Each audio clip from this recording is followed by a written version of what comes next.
Assalamualaikum warahmatullahi wabarakatuh. Perkenalkan, nama saya Vera Natasari, NPM 18060053. Di sini saya akan menjawab pertanyaan-pertanyaan dari rekan-rekan saya. Pertanyaan yang pertama yaitu, bagaimana karakteristik pembelajaran tematik? Yang pertama, berpusat pada siswa. Pembelajaran tematik berpusat pada siswa atau student center. Hal ini sesuai dengan pendekatan belajar modern yang lebih banyak menempatkan siswa sebagai subjek belajar, sedangkan guru lebih banyak berperan sebagai fasilitator, yaitu memberikan kemudahan sebagai siswa untuk melakukan aktivitas belajar. Yang kedua, memberikan pengalaman langsung. Pembelajaran tematik dapat memberikan pengalaman langsung kepada siswa, atau bisa disebut dengan direct experience. Yang ketiga, pemisah mata pelajaran tidak begitu jelas. Dalam pembelajaran tematik, pemisah antar mata pelajaran menjadi tidak begitu jelas. Yang keempat, menyajikan konsep dari berbagai mata pelajaran.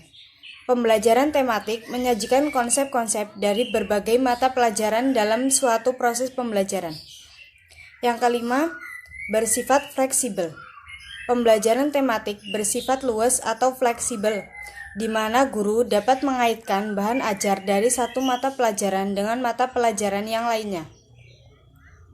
Yang keenam, hasil belajar sesuai dengan minat dan kebutuhan siswa. Siswa diberikan kesempatan untuk mengoptimalkan potensi yang dimilikinya sesuai dengan minat dan kebutuhannya. Di sini saya mengambil jawaban dari Jurnal Muklis Muhammad 2012, Pembelajaran Tematik Fenomena Volume 4 nomor 1. Pertanyaan yang kedua yaitu, bagaimana jika salah satu dari komponen proses pembelajaran tidak diterapkan pada kegiatan pembelajaran? Jika ada salah satu komponen tidak diterapkan, maka proses belajar mengajar tidak dapat berjalan dengan baik. Karena komponen pembelajaran adalah kumpulan dari beberapa item yang saling berhubungan satu sama lain, yang merupakan hal penting dalam proses belajar mengajar. Ini bersumber dari Yuda Anggara 147wordpress.com, artikel komponen pembelajaran. Pertanyaan yang ketiga yaitu, apa saja konsep pembelajaran tematik? Konsep pembelajaran tematik adalah konsep pembelajaran terpadu yang menggunakan tema untuk mengaitkan beberapa mata pelajaran sehingga dapat memberikan pengalaman bermakna kepada siswa. Pembelajaran tematik lebih menekankan pada keterlibatan siswa dalam proses belajar secara aktif dalam proses pembelajaran, sehingga siswa dapat memperoleh pengalaman langsung dan terlatih untuk dapat menemukan sendiri berbagai pengetahuan yang dipelajarinya. Melalui pengalaman langsung, siswa akan memahami konsep-konsep yang mereka pelajari dan menghubungkannya dengan konsep lain yang telah dipahaminya. Oleh karena itu, guru perlu mengemas dan merancang pengalaman belajar yang akan mempengaruhi kebermaknaan belajar siswa. Selain itu, dengan penerapan pembelajaran tematik di sekolah dasar akan sangat membantu siswa, karena sesuai dengan tahap perkembangannya, siswa masih melihat segala sesuatu sebagai satu keutuhan. Sumber Wahyu Iskandar 2020. Pertanyaan yang selanjutnya, penilaian otentik dalam pembelajaran terpadu memiliki beberapa karakteristik. Apa kelebihan dan kekurangan dari penilaian autentik? Yang pertama yaitu, guru lebih dapat mengetahui di mana kelebihan dan kelemahan dari siswa. Yang kedua, dapat menggambarkan pencapaian seorang siswa dalam pembelajaran berupa gain atau kemajuan dalam belajar. Yang ketiga, penilaian dan hasil yang lebih autentik akan meningkatkan proses belajar mengajar. Yang keempat, siswa lebih jelas mengetahui kewajiban-kewajiban mereka untuk menguasai tugas. Kekurangannya, yang pertama, biaya autentik lebih banyak dibandingkan tes-tes standar. Yang kedua, guru dituntut untuk lebih mengembangkan pendidikan dan profesionalitas. Yang ketiga, Penilaian autentik tidak dapat memperlihatkan tren-tren jangka panjang seperti tes-tes standar. Sumber Mustikarani, Winnie dan Mamat Ruhimat 2018. Kelemahan dan keunggulan implementasi authentic assessment dalam pembelajaran geografi. Jurnal Pendidikan Geografi, volume 18 nomor 2. Untuk pertanyaan yang selanjutnya itu, jelaskan apa yang dimaksud dengan pendekatan saintifik. Pendekatan saintifik yaitu pendekatan yang menggunakan langkah-langkah serta kaidah ilmiah dalam proses pembelajaran. Pendekatan saintifik dimaksudkan untuk memberikan pemahaman kepada peserta didik untuk mengetahui, memahami, mempraktekkan apa yang sedang dipelajari secara ilmiah. Sumber Musfikon HM dan Nurdiansyah 2015. Pendekatan pembelajaran saintifik Sidoarjo Nizamiya Learning Center. Untuk pertanyaan yang selanjutnya, dalam proses pembelajaran tematik terpadu versi kurikulum 2013 terdapat 7 kriteria pembelajaran dengan pendekatan saintifik. Sebutkan.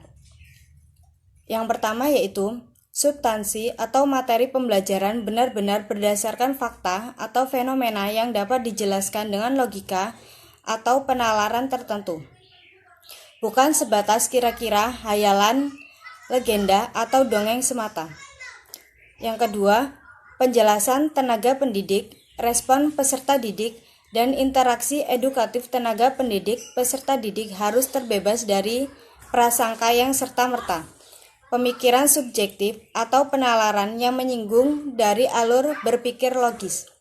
Yang ketiga, mendorong dan menginspirasi peserta didik berpikir secara kritis, analitis, dan tepat dalam mengidentifikasi, memahami, memecahkan masalah, dan mengaplikasikan substansi atau materi pembelajaran. Yang keempat, mendorong dan menginspirasi peserta didik mampu berpikir hipotetik, membuat dugaan, dalam melihat perbedaan, kesamaan, dan tautan satu dengan yang lain dari substansi atau materi pembelajaran. Yang kelima, mendorong dan menginspirasi peserta didik mampu memahami, menerapkan, dan mengembangkan pola berpikir yang rasional dan objektif dalam merespons substansi atau materi pembelajaran. Yang keenam, berbasis pada konsep, teori, dan fakta empiris yang dapat dipertanggungjawabkan. Yang ketujuh, tujuan pembelajaran dirumuskan secara sederhana, jelas, dan menarik sistem penyajiannya. Sumber Musfikon HM dan Nurdiansyah 2015. Pendekatan pembelajaran saintifik Sidoarjo Nizamiya Learning Center. Untuk pertanyaan yang selanjutnya yaitu, jelaskan unsur pembelajaran mikro yang dikemukakan oleh Allen dan Ryan dalam Sukirman. Yang pertama yaitu, micro teaching is real teaching. Proses latihan yang dikembangkan dalam pendekatan pembelajaran mikro adalah kegiatan mengajar yang sebenarnya atau real teaching, tapi dilaksanakan bukan pada kelas yang sebenarnya, melainkan dalam suatu kelas, laboratorium, atau tempat khusus yang dirancang untuk pembelajaran mikro. Yang kedua, micro teaching lessons the complexities of normal classroom teaching. Latihan yang dilakukan melalui pendekatan pembelajaran mikro sesuai dengan namanya, yaitu mikro. Kegiatan latihan pembelajaran yang lebih disederhanakan. Penyederhanaan ini dilakukan dalam setiap unsur atau komponen pembelajaran.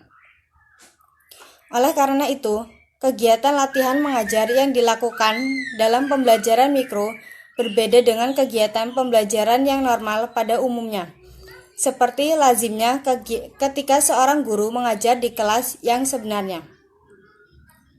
Yang ketiga yaitu micro teaching focus on training for the accomplishment of specific tasks. Latihan yang dikembangkan dalam pendekatan pembelajaran mikro hanya difokuskan pada jenis-jenis keterampilan tertentu secara spesifik, sesuai dengan apa yang diinginkan oleh setiap yang berlatih atau atas dasar saran yang diberikan oleh pihak supervisor. Yang keempat yaitu micro teaching allows for the accurate control of practice. Pembelajaran yang dilakukan dengan menerapkan pendekatan mikro lebih diarahkan untuk meningkatkan kontrol pada setiap jenis keterampilan yang dilatihkan. Kontrol yang ketat, cermat, dan komprehensif relatif mudah dilakukan dalam pembelajaran mikro, karena setiap peserta yang berlatih hanya memfokuskan diri pada jenis keterampilan tertentu saja. Micro teaching greatly expands the normal knowledge of result of feedback dimension in teaching. Melalui pendekatan pembelajaran mikro dapat memperluas wawasan dan pemahaman yang terkait dengan pembelajaran. Dari proses latihan dalam pembelajaran mikro, pihak-pihak yang berkepentingan akan memperoleh masukan yang sangat berharga untuk memperbaiki proses penyiapan, pembinaan, dan peningkatan profesi guru. Sekian pertanyaan yang bisa saya jawab, kurang lebihnya saya mohon maaf. Saya akhiri. Wassalamualaikum warahmatullahi wabarakatuh.